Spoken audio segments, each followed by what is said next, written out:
Hi, my name is Jennifer Kim Field, and I'm the Vice President of Corporate Social Responsibility and the Executive Director of the Henry Schein Cares Foundation. With me is Special Olympics Louisiana athlete Mikey Love.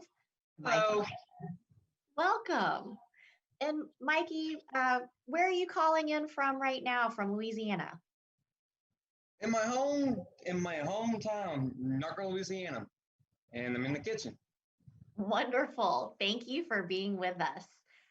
Um, Tell us a little bit about yourself. I am a junior in high school, about to get his ring, and about to help around. That's so awesome. And you're at ROTC as well. Yes, ma'am. I am a master sergeant,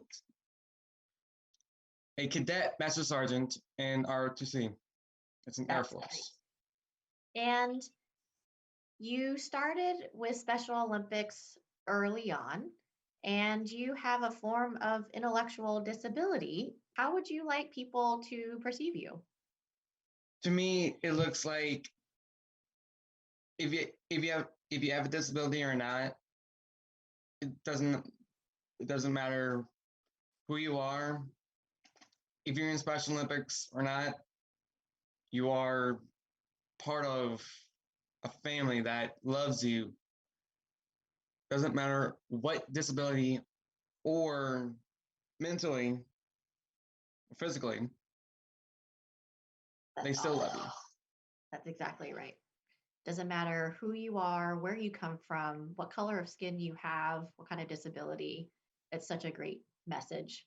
Yeah. Um, And, we've had some previous conversations, and you started, I don't even know if you remember when you started Special Olympics, because I think your mom, Connie, told us you were 3 when you started. Yeah, three and a half. And what are some of the sports that you like as part of Special Olympics? The kind of sports that I like is swimming, track and field, and bowling. Oh, I like bowling too. And it must be so different now with the pandemic.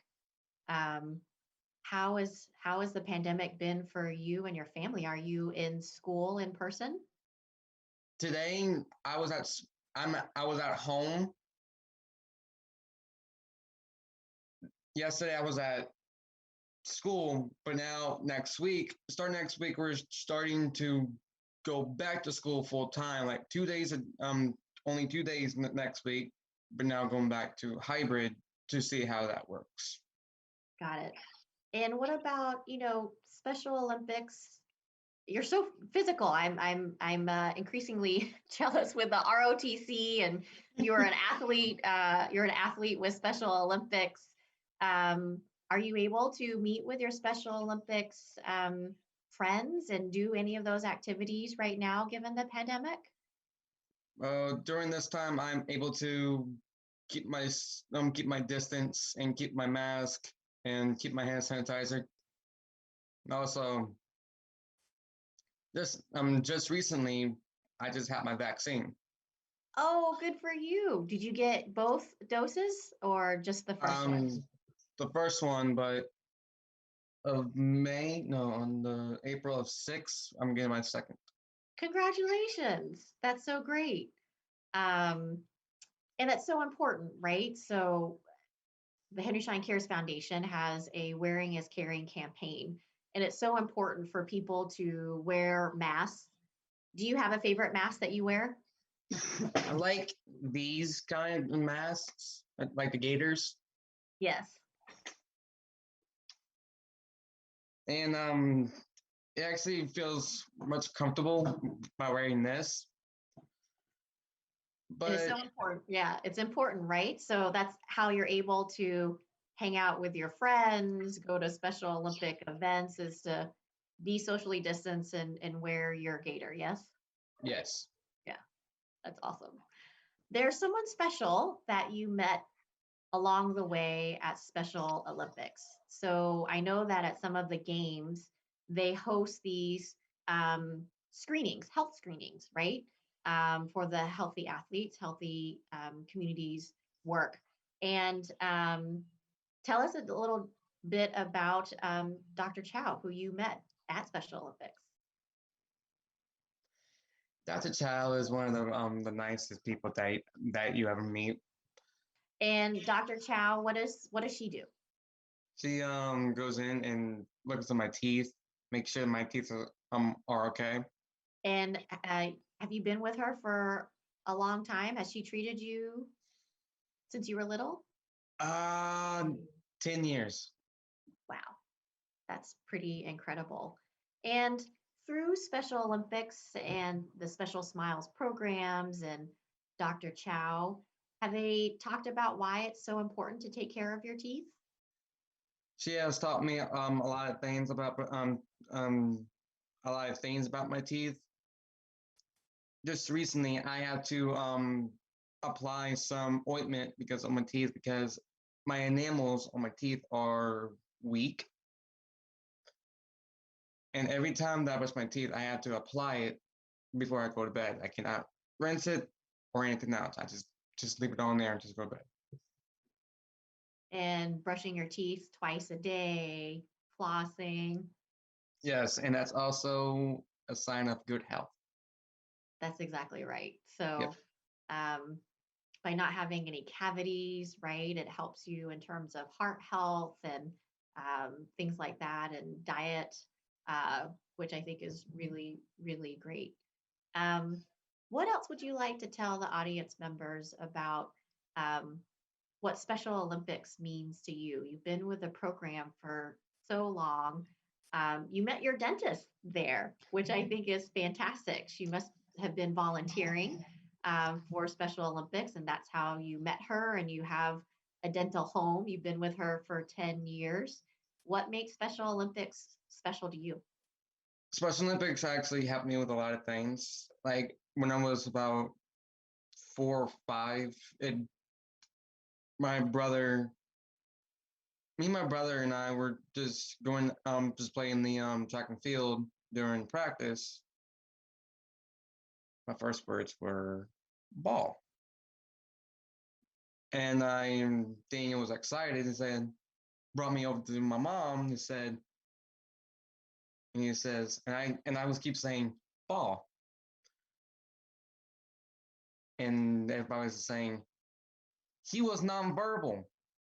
And yes, I was nonverbal for the longest time, for 5 years. Now, it gave me the opportunity to talk to people, learn their names, and understand it. And I learned my confidence from my Special Olympics family. Oh, that's truly incredible. It's so wonderful to hear, Mikey. Um, I'm curious, do you have any questions for me?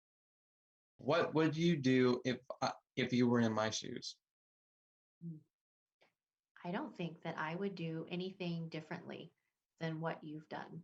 You have such a great positive attitude and good outlook in life. You have such a supportive family, and you've surrounded yourself by amazing individuals, whether it's your dentists and your doctors or your friends from school or Special Olympics.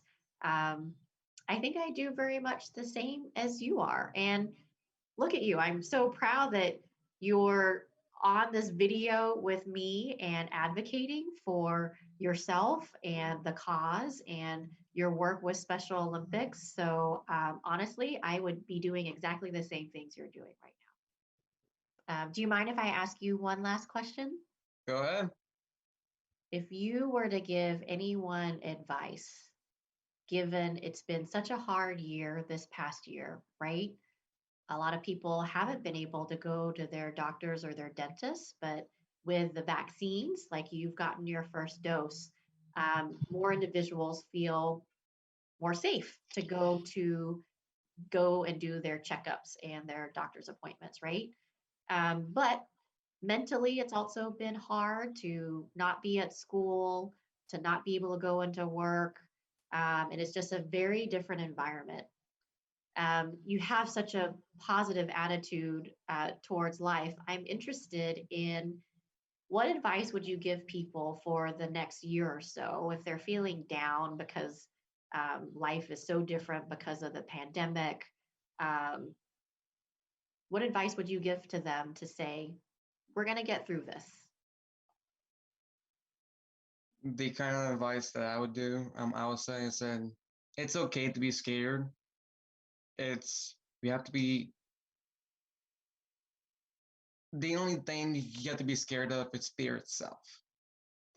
And I learned that a long time ago. And you have your family that actually can help you through all this COVID. So thank you, Mikey, for your time and for your family, for allowing you to be interviewed. Thank you to Special Olympics for connecting us to you. It truly has been an honor to interview you, and I wish you well. I hope that your second vaccination dose goes well and you don't have too much of a reaction from that. And I look forward to staying in touch with you. Thank you so much for joining us. I really appreciate it. I'm glad to be with y'all. Thank you.